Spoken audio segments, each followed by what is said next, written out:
Hey everyone, we are back with another chapter. Chapter 9 is what we're going to be reading. It is from our friend Sophie Donnelly, which is of course Miss Donnelly's daughter. She's so sweet and kind, right? Wink wink.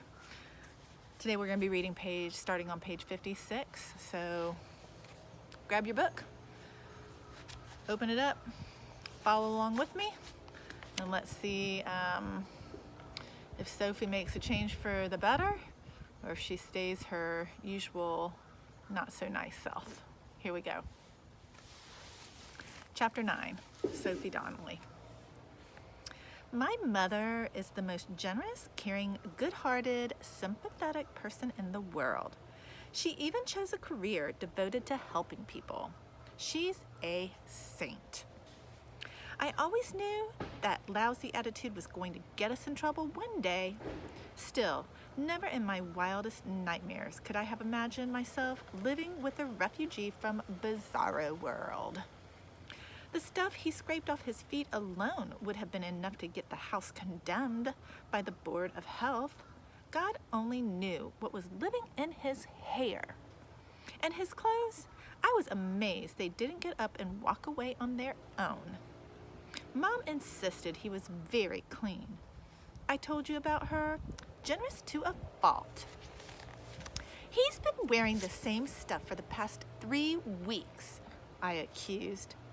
They just look the same because they're all cotton tie-dyes, she explained patiently. He has plenty of clothes. I drove out to Garland myself to pick up his things.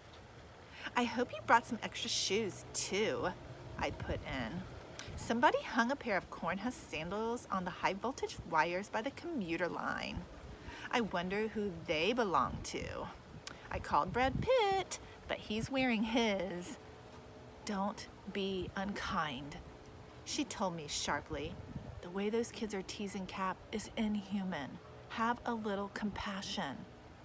Have a little compassion for me, I said sulkily. Josh was just dropping me off while the freakazoid was scraping a third world country off his feet. You know what he said? Is that your brother, Sophie? What did you tell him? What could I tell him? I said it was a homeless guy. A person can dream. My solemn vow, should Capricorn Anderson put the kibosh on my chances with Josh Weintraub, not even Mother's social worker training could save him. If Josh and I started dating, are you there, God? It's me, Sophie. There'd be no way to keep that space alien off the radar screen. I could have sworn there were 6 of him. Wherever I wanted to be, that's where he was. Squeaking the porch swing or hogging the kitchen table, eating those organic soy nuts Mom bought for him. He'd even started watching my favorite show, Trigonometry and Tears, the high school soap opera. Because he had never seen TV before, he was a total addict who barked out warnings and advice to the characters on the screen. Will you shut up? I yelled, not for the first time. Even though he was embarrassed, he still defended himself. Nick doesn't know that Allison found out he's been seeing Corinne on the side. They're actors! It's a story. They can't even hear you. And he understood, sort of, but he didn't stop talking to the TV. It was just too new to him. How would I ever explain that to Josh? I needn't have worried. That relationship was over before it started. I probably should have told Josh that Cap was my brother, or maybe my husband. It would have saved me from the most boring date of my life. To think that I pulled strings and called him favors just to meet him? What a letdown. He talked about video games for 3 hours before telling me he was getting back together with his ex-girlfriend from Indiana. Rock on. So I wasn't in the best of moods when Josh took me home after the ordeal. There was only one thing that could have made this night any worse. FaceTime with my favorite Martian. He was waiting for me on the porch. Hi, where's my mother? Around the corner at Peabody's, he told me. Quick, we should just have about an hour. I was wary. For what? to pick a few more staples out of your feet? He held up the car keys and jingled them in front of me. Driving lessons? I stared at him. Driving lessons? From a little squirt like you? Then I remembered that Mom had told me that Cap had been arrested and released for driving without a license. At that lawless flower child camp Dayglow, they probably let you drive when your foot could reach the pedal without breaking the moisture seal on your training pants. I know your other lessons got canceled, he went on. Oh, thanks, Mother. Someday I'll repay you by telling your personal business to every passing hobo. I felt betrayed, furious, and intrigued. My father was a total flake. He'd probably get around to giving me a lesson one day, but it would be pure random chance when and if it ever happened. And my mom's killer schedule didn't leave a lot of windows for opportunity. I wanted to drive. I needed a teacher, even if it had to be the freakazoid. I did a lot of things I'd promised myself I'd never do. I got in the car with him. I listened to him and did what he told me to do. That idiotic Zen hippie style of his turned out to be just the right thing for a driving instructor. No matter what mistakes I made, it didn't seem to faze Cap, not even when I thought someone's driveway was a side street and turned onto it. Honest mistake, said Cap, but rattled, I stepped on the gas instead of the brake. The Saturn burst forward. Suddenly, a white-painted garage door loomed out of the darkness, coming up fast. I lost it. I didn't even have the sense to take my foot off the gas. I was in mid-panic when Cap reached over and yanked on the steering wheel. We swung around, the tires of the Saturn churning soft earth as we plowed into a flower bed. The rough ride slowed us down long enough for him to reach over and shift into park. The car lurched to a halt. Abdominal breathing, he ordered quietly. In through the nose, out through the mouth.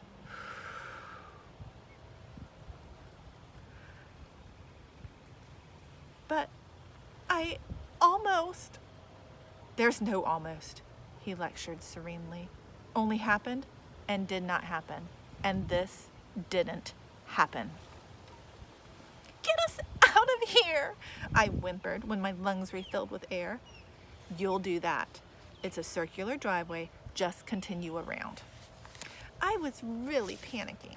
Visions of an angry homeowner coming at us with a shotgun were whirling around in my head. I can't.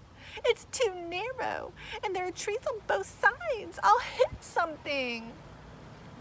At that point, I didn't care if I never drove again. I just wanted to make it home alive and something that still resembled a Saturn. He was endlessly patient. This is a philosophy Rain passed on to me when she taught me how to drive our truck. I very nearly hit him. This is no time for your hippy-dippy wisdom.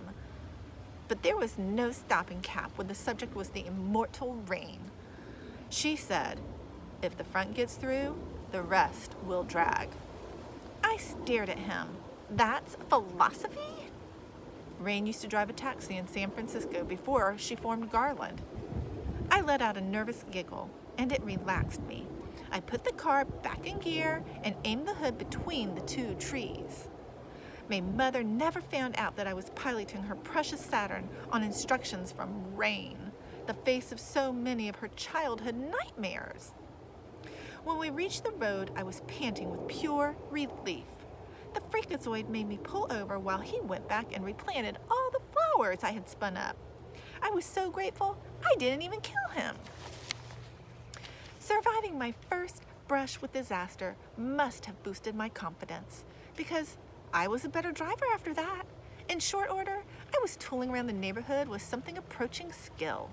Pretty soon, I even forgot that my learner's permit probably wasn't valid when I was in the car with someone even less qualified behind the wheel than I was. I was so wrapped up in the experience that it took me a few seconds to recognize the female pedestrian we'd just passed. My mother! I rasped. Oh man, we're so busted. He didn't seem to understand. Why? Thank For once in your life? What does neither of us have? A driver's license, maybe? This was more serious than a few uprooted chrysanthemums. We were doing something highly illegal. If she catches us, I'll be grounded till I'm 40, and you'll be sleeping on the street. For the first time, he seemed to realize that we weren't playing by hippie rules. Obviously, Mom hadn't noticed her car because she wasn't sprinting after us, yelling. Hands trembling, I turned off the block and we switched drivers. I may have been bugging out, but I have to say, Cap was totally cool under pressure. We had to go out of our way to avoid passing Mom again. But he whipped that car around corners, through darkened streets, and up into our driveway. We sprinted in the back door and were on the couch in front of trigonometry in tears when she came in. She regarded me suspiciously. What? I immediately grasped the weak spot in our cover. Mother had left 2 teenagers at war, only to return home to a peace treaty. So I turned to Cap and snarled, "Keep your split ends off my side of the couch." That seemed to mollify her. It was exactly the kind of thing I'd been saying to Cap ever since he'd arrived at our house 3 weeks before. But my heart wasn't in it that night. Sophie making a change? Maybe she's going to leave the dark side. Stay tuned and find out, you guys.